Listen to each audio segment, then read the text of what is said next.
직접 정치 톡 시즌2 네 번째 이야기입니다. 진행을 맡은 민중당 울산시당의 강신이고요. 네, 안녕하세요. 대배우 정영순입니다. 반갑습니다. 와. 오늘은 정말 우리나라 온 국민이 분노하는 그 한 사람, 일본 아베에 대한 얘기를 나눠볼 건데요. 오늘 얘기를 저희와 함께 나누실 분은요. 울산 결의하나 대표이신 우리 한영선 대표님 나와 계십니다. 안녕하세요. 대표님, 우리 시청자분에게 인사 부탁드리겠습니다. 네, 안녕하세요. 저는 울산 결의하나 대표를 맡고 있는 한영선입니다. 반갑습니다. 네, 저희가 박수를 한번. 네. 그러면 먼저 울산 결의하나는 어떤 단체인지 5글자로 얘기를 소개를 한다면 어떻게 할 수 있을까요? 자주통일단체라고 이야기할 수 있죠. 6글자입니다. 5개로. 너무 어려운 질문 하시는 것 네. 같습니다. 자주통일단체면 어떤 활동을 하는 단체일까요? 원래 결의하나는 그 대북 지원 사업을 오랫동안 해왔어요. 그러다가 이제 북쪽에서 그런 입장도 있었고 그래서 지금은 이제 민간 자주교류 사업을 좀 활성화되고 하고 있다라는 것과 또 하나는 이제 올바른 역사를 바로 세우는 그런 운동을 하고 있습니다. 그러면 지원 사업하면 돈이 되게 많은 단체예요? 그렇지는 않습니다. 저희는 순수하게 우리 회원을 통해서 회원 회비를 통해서 운영되는 단체입니다. 아까 안 그래도 이제 역사 바로 세우는 이런 운동도 하신다 했는데 사실 올해가 이제 그 3.1 운동 100주년이잖아요.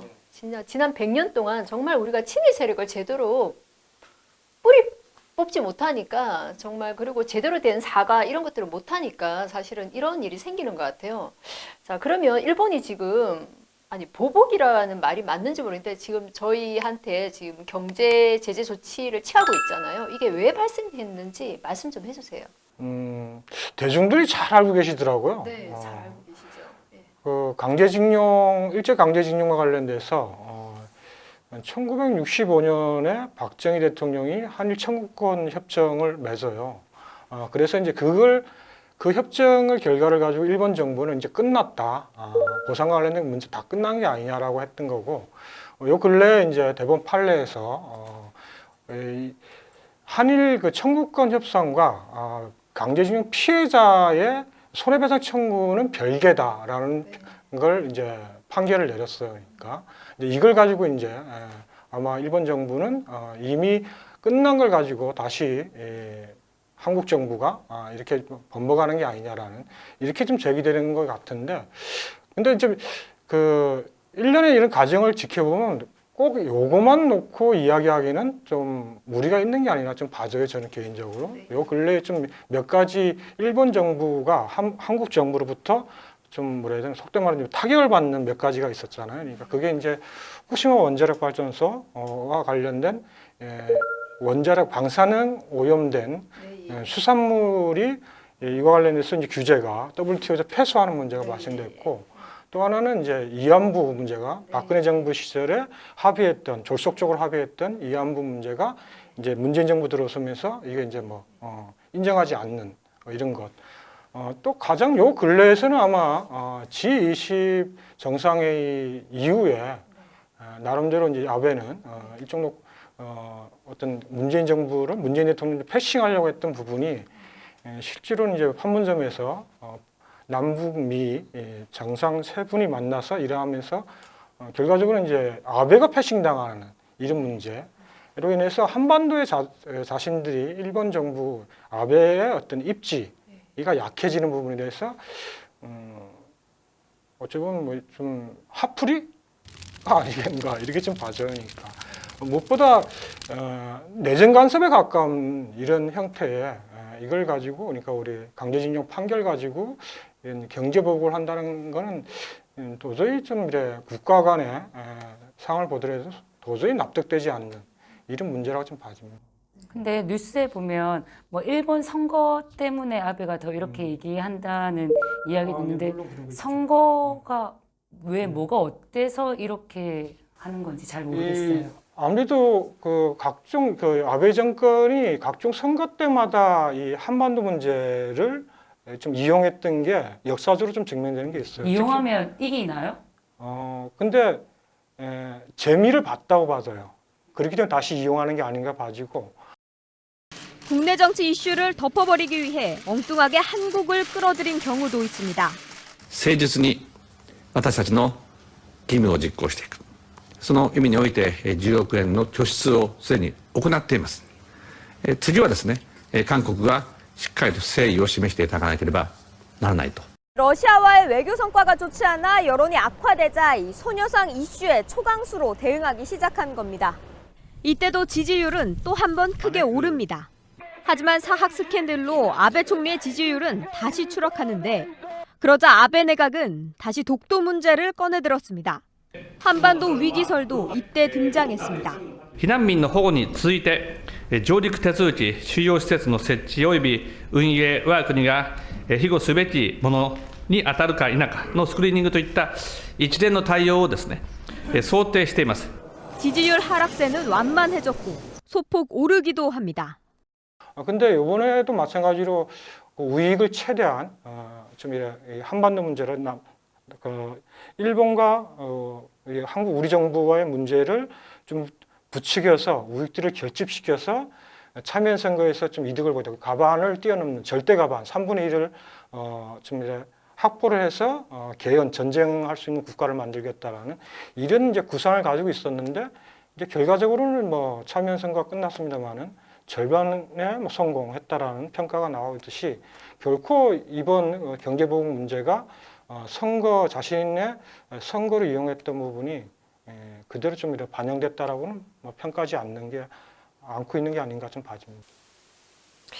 그 대표님 말씀을 들어보면 이 지금 그 제재 조치 문제가 그냥 그 강제징용 이 문제 하나만으로 된 게 아니고 그 전부터 지금 위안부 문제라든지 그 다음에 수사물 그 WTO 패소한 문제라든지 그 다음에 지금 그 북미 간에 그렇죠 우리 좀 또 세 나라의 정상이 모이면서 거기서 일본이 소외되고 막 이런 거에서 자기들의 한반도에서의 자기들의 그런 것들을 행사하지 못하니까 이런 것들을 하나하나 지금 치고 들어온다는 거네요, 그렇죠? 그런 걸 좀 종합적으로 우리가 좀 살펴볼 필요가 있다는 말씀을 좀 하신 것 같네요. 그렇죠. 이제 결과적으로 이게 사실 아베 정권이 자신의 입맛에 맞는 이제 친일 정부를 세우겠다는 전략까지 깔려 있다라 좀 봐져요. 그러니까 이래서 이제 아무래도 일본이 경제 보복을 통해서 한국 경제가 가뜩이나 이제 침체 국면에 가고 있는데 경제 보복으로 인해서 더 이제 경제가 악화될 거고 이래 되면 국민들은 당연히 이 현 정부에 대한 문재인 정부에 대한 뭐 비판이 높아질 거고 이게 이제 내년 우리 그 총선 더 나가서는 이제 대통령 선거까지 내다보고 아베 정권은 이렇게 길게 보고 좀 이렇게 하는 게 아닌가 좀 봐집니다. 잠깐 이번 선거에 잠깐 활용하는 게 아니고 좀 길게 계속 앞으로 경제 제재 조치들을 해 나갈 거라고 보시는 거네요, 그렇죠? 근데 이게 노 아베라는 구호를 가지고 이제 여러 가지 안 사요, 안 가요, 안 뽑아요 이런 운동들이 국민들에게 많이 널리 막 펴져 나가고 있잖아요. 근데 안 뽑아요에 어쨌든 일본을 대변하는 자한당에 대해서 사람들이 불신 어쨌든 그런 감정이 커지는데 이게 뭐 친일을 할 수 있는 그런 정권을 세우는데 과연 도움이 되는 거라고 판단을 하는 건가요? 제 개인적인 판단은 이래요. 그러니까 지금 어쨌든 그 국회가 거의 뭐 열리지 않고 놀다시피 하고 이런 부분이 자한당이 아마 전략적으로 이렇게 진행하고 있지 않느냐 좀 봐져요. 그러니까 정치에 대한 혐오를 느끼게 해서 젊은 층들 내지는 진보 성향 가지고 있는 단위가 선거에 참여하지 않는 구도로 만들어가는 이런 구도로 만들어가지 않겠냐 봐져거든요. 그러니까 이제 그렇게 봤을 때 계속 끊임없이 정치 혐오감을 부추겨서 이게 아마 내년 총선까지 가지 않겠나 봐져요. 자한당은 그런 전략일 거다 좀 봐지고 그런 점에서 일본이 이 지금의 자한당을 비롯한 수구 보수 세력들 그리고 이제 보수 언론들과 같이 합세해서 쭉 민다는 게 결과적으로는 자신들이 그 방향으로 쭉 미는 게 성공할 거라는 판단이 쉽지 않겠나 봐집니다. 그럼 이렇게 우리나라를 무시하고 내정 간섭을 감히 하는 일본에 대해서 어쨌든 노아베라는 운동이 널리 퍼져가고 있는데 이게 성공하려면 어떻게 하면 좋을까요? 지금 이제 자발적인 일본 불매 운동이 진행되고 있잖아요. 그래서 이제 막 많은 이제 네티즌들이 아이디어도 쏟아내고 뭐 1919년에는 이기지 못했지만 2019년 반드시 이기겠다라는 이런 구호를 비롯해서 지금 좀 뭐 많은 이제 이런 유행어를 만들어내는 이런 거고, 그리고 지난주 금요일 그리고 지난주 금요일과 이번 주에 우리 성남동에서 실천 투쟁을 한번 나가봤어요. 그러니까 그 노아베와 관련된 서명도 받고 뭐 이렇게 좀 했었는데 실제로 일반 대중들이 여기에 대한 이 뭐라는 참여도가 엄청 높아요. 그러니까 그래서 이건 아마 그런 게 있지 않겠나 봐요. 그러니까 이 강제징용 문제로 인해서 이제 경제보복 하는 데 대한 불만, 이제 대중들이 불만도 있겠지만 우리 대한민국을 너무 깔보는 게 아니냐, 여전히 우리를 식민지로 보는 거냐, 뭐 이런 것도 상당히 있을 거라 봐져요. 이런 반감이 이제 불매운동으로 확산되고 있다고 봐지는데, 단순히 이제 확산운동, 불매운동으로만 끝나서는 안 된다 봐지거든요. 그러니까 더 나아가서는 이제 실제로 이 경제보복이 단초가 됐던 일본이 경제보복을 하려고 했던 강제징용 문제와 관련해서 일본 정부로부터 진짜 진심 어린 사과와 배상 운동으로 가야 된다 좀 생각이 들고요. 그러니까. 진심 어린 사과를 정말 할 수 있을까요, 일본이? 아직까지는 하지 못했는데 저희가 경제 보복을 하는 그날이 와야 사과할 것 같은데요. 저는 문재인 대통령이 우리 그 국민들의 의지를 믿고 강력하게 밀어붙인다라면 우리가 가지고 있는 카드도 여러 가지가 있다고 생각 들어요. 그러니까 이제 그런 의지로 밀어붙일 때 가능한 거지, 대충 적당히 어떤 이 강제징용 피해자와 관련된 부분에서 어떤 기금을 조성해서 전범기업이라고 하는 그런 단위가 기업에서 돈을 얼마 내고 우리 정부가 얼마 내고 이래서 징용 피해자들을 좀 이래 뭐 보상해주고 이래야 하는 부분은 온당치 않다. 그 방법이 아니라고 생각 들고요. 그러니까.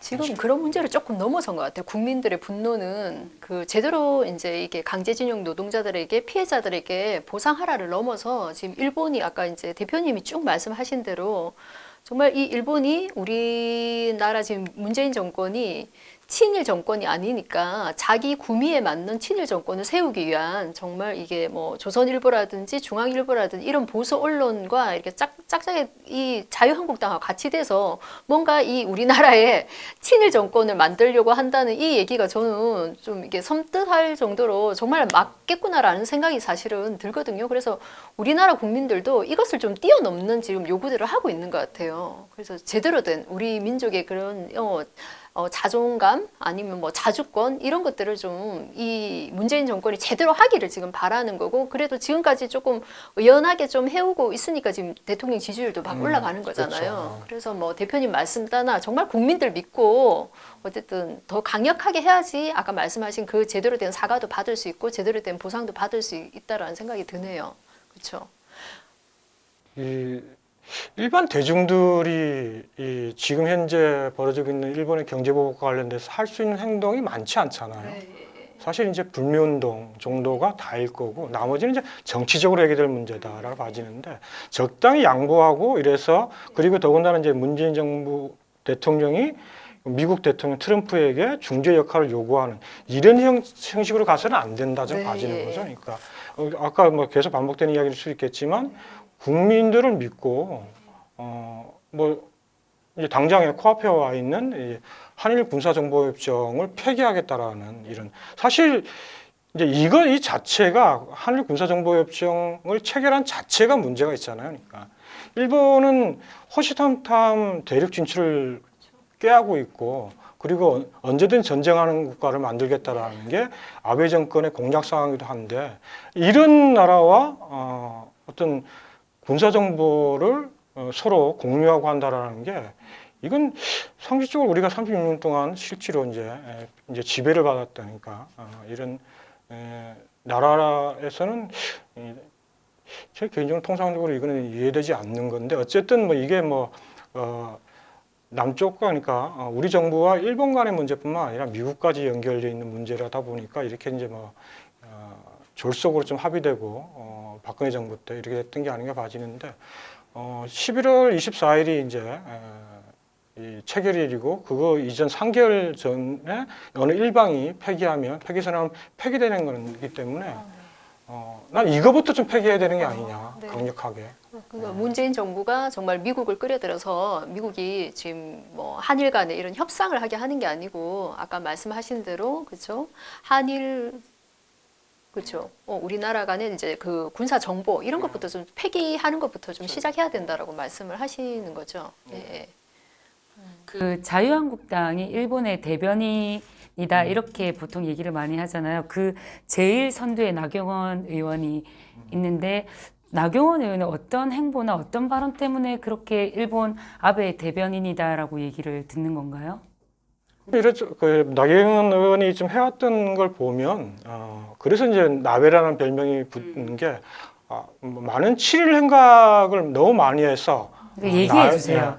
예? 몇 간 뭐가 있는지 얘기해 주세요. 일단 자위대 행사에 참가하는 문제라든지 자위대 행사에 참가하는 참가하는 문제라든지 그리고 친일 예산 환수법을 반대한다든지 이런 거 좀 이제 전례가 있잖아요. 그러니까 근데 이거는 이제 나경원 의원은 좀 이제 좀 그럴 수 있을 것 같아요. 그 두 개 말고 또 없나요?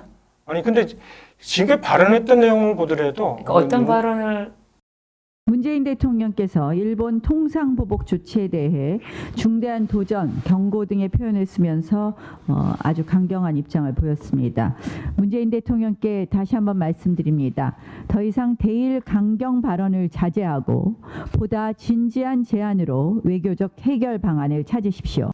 일단 한교안은 마찬가지지만 자한당에 속해 있는 국회의원들이 대부분이 그렇게 이야기를 하지만 일본을 자극할 필요 없다. 자극해서 우리가 이로울 게 없다. 모든 걸 보더라도 우리보다 위에 있는 국가이기 때문에 자존심까지 다 버리가면서 그러니까 묵묵히 그냥 이런 걸 좀 잘 해결하지 외교적으로 해결해야 되는 게 아니냐라는 이런 발언부터 해서 일반적인 우리 국민들의 어떤 자존감을 아주 깡그리 무시하는 이런 좀 발언을 많이 하고 있는 게 아닌가. 그래서 이제 일반 대중들이 자한당이 일본의 자민당에 이중돼 이런 이야기가 나오는 게 아닌가. 강제징용에 대해서도 보상금을 해줄 우리가 요구할 수 없는 지점이다라고 얘기를 하는 건가요? 일본과 같은 입장이에요? 일본과 같은 입장이라기보다는 이들은 강제징용과 관련해서는 사실 큰 고민을 안 하고 있는 거죠. 그러니까 어찌 보면 자신들의 그러니까 박정희 대통령이 합의했던 부분이 있다 보니까 이제 이걸 이제 일본 정부가 동의를 할 수는 없겠죠. 이제 국민의 정서가 있다 보니까. 근데 아마 자한당 의원들은 1965년에 합의했던 내용이 그대로 존속되기를 바란 거라 봐지고요. 그러니까. 그리고 국회에서 어떤 대정부 질문이나 이런 거를 할 때도 보면 김무성 의원이나 이런 걸 보면 이야기하는 거 보면 되게 그때 끝난 게 아니냐라는 이야기를 대정부 질문을 해요. 그러니까 그때 이제 다 합의해서 끝난 게 아니냐, 청구권은 이제 끝난 게 아니냐라는. 일본은 일본인데 정말 자유한국당이 어떻게 같은 지금 우리나라 국민들이 다 일본에 대해서 이렇게 분노하고 있는데. 감정적으로 하지 말라는 이부터 해서 그렇죠? 침착해야 된다는데 정말 말도 안 되는 국민들이 이렇게 분노하면 같이 분노해야 하는 게 마땅한데 저는 어떻게 저희가 이제 남북 정상회담 있을 때 그다음에 북한하고 미국하고 북미 정상회담 있을 때 계속 끊임없이 방해하고 했던 게 일본이잖아요. 근데 일본하고 똑같은 발언과 행동을 하는 게 저는 자유한국당이더라고요. 그래서 자유한국당이 저는 이번 여러 가지 정상회담을 통해서 정말 뼛속까지 이 사람들은 친일이구나. 이걸 저는 정말 절실하게 느꼈고 아마 우리 국민들도 아마 그렇게 생각할 것 같은데요. 이참에 뭐 이제 우리 국민들이 이렇게 불매 운동하는 것도 좋지만 이참에 정말 우리나라에서 이거 친일 청산 이런 걸 좀 제대로 해야 될 것 같은데 좀 결의 하나는 이번 이런 걸 통해서 좀 어떤 활동들을 해 나가실지 말씀 좀 부탁드릴게요. 네. 계란은 원래 이제 8월 달이면 이제 한반도 평화를 어떻게 정착시킬까에 대한 이런 활동을 많이 했던 게 사실이에요. 근데 지금 현재 정세가 그 방향도 가야 되겠지만 어쨌든 이 일본의 경제 보복과 관련돼서 대중들의 어떤 분노가 들끓고 있는 부분을 같이 대중들과 함께 호흡하면서 이 투쟁을 좀 해야 되겠다라는 고민을 하고 있어서 1차적으로는 우리 한 30여 명 되는 대의원들이 있어요. 세계적으로 나눠서 실천 투쟁을 진행을 하고 있고 현장에는 이제 노동 현장에는 직접으로 들어가서 중식 정비 시간대나 이때 들어가서 일본의 경제 보복과 관련된 것을 좀 까발리고 그리고 이제 이와 관련된 서명도 받고 그래서 그 서명 받은 것을 이거는 뭐 결안할 뿐만 아니라 우리 진보적인 단위가 다 하고 있지만 8.15 때 일본 대사관에 전달하고 항의하고 뭐 이런 계획을 가지고 있습니다. 이런 작은 것이 하나씩 하나 모여서 이게 일본 정부의 압박을 할 수 있는 카드로 제시될 거라 봐져요. 그리고 이런 대중의 국민들의 분노가 많으면 많을수록 크면 클수록 아마 이제 우리 정부가 일본과 어떤 이런 대일 협상 내지는 뭐 협정을 맺고 이런 데서 우위를 점할 수 있다고 생각 들거든요. 그러니까 지금은 이런 활동, 이런 투쟁이 아주 미약하게 자리하려는지 모르겠지만 이게 점점 확대되고 더 많이 모이게 되면 큰 힘으로 자리할 거다 저는 확신합니다. 뿌리 뽑아야 되겠다는 생각으로 저희도 이제 여러 가지 실천 활동하고 있는데 울산에서 노아베 그렇죠? 울산 시민 촛불이 있다고 얘기하던데 좀 언제 하는지 좀 소개 좀 부탁드릴게요.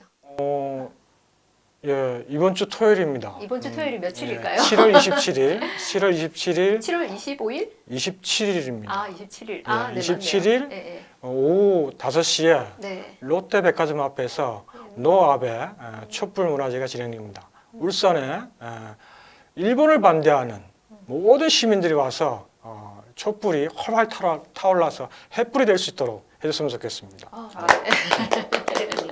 네. 꼭 가야 되겠다, 그렇죠? 예, 많이 오십시오. 네. 제가 있겠습니다. 저는 공연하러 갑니다. 아, 네, 정말 우리 두 분 뵈려면은 꼭 가야 되겠네요, 그렇죠? 아까 말씀하신 대로 7월 27일 토요일 날 오후 5시에 롯데백화점에서도 있고, 그 다음 주에는 언제 있죠? 8월 그렇죠. 2일 날 금요일이네요. 그때는 6시 반에 있고요. 똑같은 장소에서 그리고 8월 14일 날 우리 강복절 8월 15일 전날인 8월 14일 날 저녁 6시 반에도 롯데백화점 앞에서 있으니까 꼭 우리 울산 시민들 많이 참석해 주시면 좋을 것 같고요. 그리고 이번 8.15는 또 남다를 것 같아요. 이 일본의 이 경제 보복 이 문제 때문에 지금 온 국민이 진짜 이거 이제 이 강복절을 제대로 된 강복을 좀 맞이하기엔 준비도 좀 많이 해야 될 것 같은데요. 저희가 3.1절 100주년 행사를 좀 의미 있게 좀 올해 보냈잖아요. 저는 이번 8.15도 정말 온 국민이 좀 제대로 이 행사를 준비하고 많이 참가하고 좀 해야 될 것 같은데, 그렇죠? 아마 그 울산에서도 역대 최대 규모가 네. 8.15에 참가할 것 같아요. 네. 그래서 지금 현 정세와 관련된 일본의 경제보복과 관련된 항의도 표시하고 그래서 아마 일본 대사관과 미국 대사관 인간띠길에서 우리의 분노를 좀 표출할 거라고 생각이 듭니다. 못 찾아가셨어요? 네, 이제 오늘 말씀을 들으니까 정말 좀 쉽게 그 본질에 대해서 알고 나니까 정말 저도 이제 좀 섬찟하다는 생각이 들고 우리가 정말 이거를 전 국민과 함께 한 마음이 돼서 좀 제대로 좀 싸워 나가야 되겠다라는 생각이 듭니다. 오늘 대표님 나오셔가지고 너무 좋은 말씀 많이 해주셔서 감사합니다. 네, 오늘 그러면 사와 노아베 노아베 우리 반드시 울산에서 촛불이 활활 타오를 수 있도록 우리 울산 시민 여러분 많이 와주세요. 그리고 이번 참에 정말 우리를 힘들게 하는 그 친일 세력도 제대로 좀 싹쓸이 할 수 있도록 같이 힘 모았으면 좋겠습니다. 지금부터 8.15까지 우리 열심히 달려갑시다. 오늘 직접적 디톡 이것으로 마치도록 하겠습니다.